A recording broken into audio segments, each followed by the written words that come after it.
Once upon a time, in a dense and vibrant forest, a small snail named Dundon found himself alone and abandoned. He had been separated from his family during a fierce storm that had ravaged the forest, leaving him scared and vulnerable.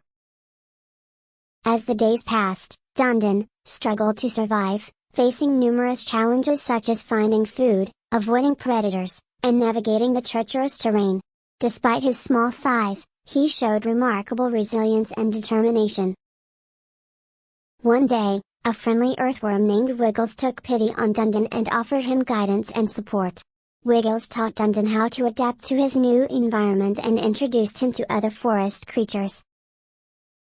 He soon discovered his unique gift. His slime trail could help other animals in need. He used his slime to aid a family of ants whose home had been destroyed, and even helped a young rabbit escape from a predator's grasp. As Dundon continued to explore and help others, he earned the respect and admiration of the forest community.